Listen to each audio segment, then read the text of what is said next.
നടപടികൾ ഇപ്പോൾ കളക്ടറിൻ്റെ നേതൃത്വത്തിൽ കുറേ തീരുമാനങ്ങളൊക്കെ എടുത്തിങ്ങനെ നിൽക്കുന്ന സമയത്താണ് DFO ആയിട്ട് കോൺടാക്ട് ചെയ്തപ്പോൾ അപ്പോൾ ആ പറയുന്ന തുക അത്രമാത്രം കൊടുക്കാൻ സാധിക്കില്ല എന്നുള്ളതാണ് ഞാൻ മനസ്സിലാക്കുന്നത്. അതിൻ്റെ കുറിച്ചുള്ള ചർച്ചകളിപ്പോൾ നടന്നുകൊണ്ടിരിക്കുകയാണ്. കളക്ടറും MLA ഒക്കെ നമ്മൾ 24 ലക്ഷം രൂപയാണ് ആവശ്യപ്പെടുന്നത്. അപ്പോൾ അത് കേന്ദ്രത്തിൽ നിന്നും കേരളത്തിൽ നിന്നും പിന്നെ ദുരന്ത നിവാരണ വകുപ്പിൽ നിന്നും 4 ലക്ഷം, അങ്ങനെ 24 കിട്ടണമെന്നുള്ളതാണ് നമ്മൾ ഇപ്പോൾ ആവശ്യപ്പെട്ടിരിക്കുന്നത്. അത് നാളെ ബാക്കി തുക കൃത്യമായിട്ട് നൽകാം, ചെക്ക് നൽകാം എന്നുള്ളതായിരുന്നു പറഞ്ഞിരുന്നത്. പക്ഷേ അത്രയും തുക നൽകാൻ സാധിക്കില്ല എന്നുള്ളതാണ്. 10 ലക്ഷം ഉറപ്പ് നൽകിയിട്ടുണ്ട്. പക്ഷെ ബാക്കിയുള്ള തുകയെക്കുറിച്ച് കൃത്യമായിട്ട് നൽകാൻ സാധിക്കുന്നില്ല. ചില സാഹചര്യങ്ങളാണ് DFO ഇപ്പോൾ പറഞ്ഞിട്ടുള്ളതെന്നാണ് ഞാൻ മനസ്സിലാക്കുന്നത്. മൃതദേഹം ഇപ്പോഴും അവിടെ ഇരിക്കുകയാണ്. അവിടെ വളരെ ജീർണമായ അവസ്ഥയിൽ കിടക്കുകയാണ്. ശരിക്കും പറഞ്ഞു കഴിഞ്ഞാൽ അനാദരവാണ് കാണിക്കുന്നത്. നമ്മളായിട്ട് ഇവിടത്തുള്ള ജനങ്ങളായിട്ട് ശരിക്കും വൈകിപ്പിക്കുന്നില്ല.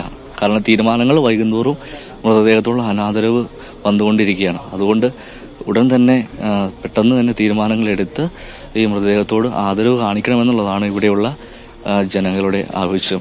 മുമ്പോട്ട് വെച്ചിരിക്കുന്ന ഈ ഡിമാൻഡുകൾ അംഗീകരിക്കാതെ പ്രതിഷേധത്തിൽ നിന്ന് പിന്നോട്ടില്ല. കാരണം പ്രതിഷേധം എന്നുള്ളത് അല്ല, നമുക്ക് ശരിക്കും പറഞ്ഞാൽ നീതിയാണ് ആഗ്രഹിക്കുന്നത്. നീതിക്ക് വേണ്ടിയുള്ള ജനങ്ങളുടെ ദാഹമാണ് ഈ സ്വരങ്ങൾ. അല്ലാതെ ഇവിടെ വലിയൊരു പ്രശ്നങ്ങൾ ഉണ്ടാക്കാൻ വേണ്ടി ആരും ആഗ്രഹിക്കുന്നില്ല. കാരണം ഈ പ്രദേശത്ത് നിങ്ങൾ തന്നെ റിപ്പോർട്ട് ചെയ്യുന്നതാണ്.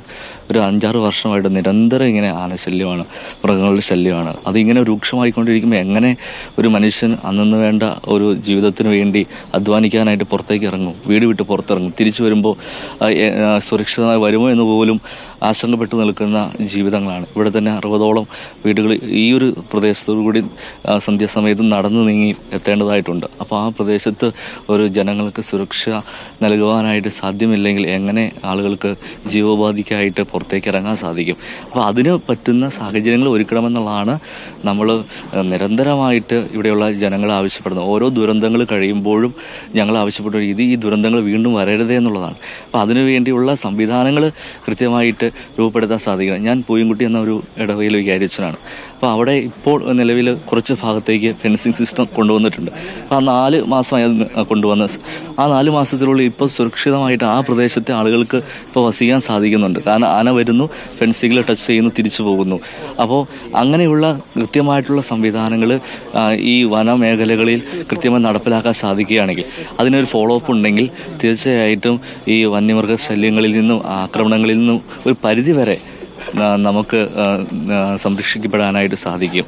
അപ്പോൾ അതനുസരിച്ച് സർക്കാർ കുറച്ചും കൂടി ഇതിൻ്റെ ഗൗരവം മനസ്സിലാക്കി അടിയന്തരമായി ഈ നടപടികളിലേക്ക് എത്തണം, വൈകരുത് എന്നുള്ളതാണ് ഞങ്ങളുടെ ഓരോരുത്തരുടെയും ആവശ്യം. ഇപ്പോൾ ഈ നടക്കുന്ന ചർച്ചയിൽ ഈ 24 ലക്ഷം രൂപയാണ് നമ്മൾ ആവശ്യപ്പെട്ടിരിക്കുന്നത്. ആ കാര്യത്തിൽ ഒരു തീരുമാനം ഉണ്ടായില്ല എങ്കിൽ മുമ്പോട്ട് പ്രതിഷേധവുമായി തന്നെ പോകുവാനാണോ തീരുമാനം? തീർച്ചയായിട്ടും. കാരണം പ്രതിഷേധം ആവശ്യകത തന്നെയാണ്. ഇതൊരു ജനങ്ങളുടെ എല്ലാവരുടെയും ഒറ്റ ശബ്ദമാണ്.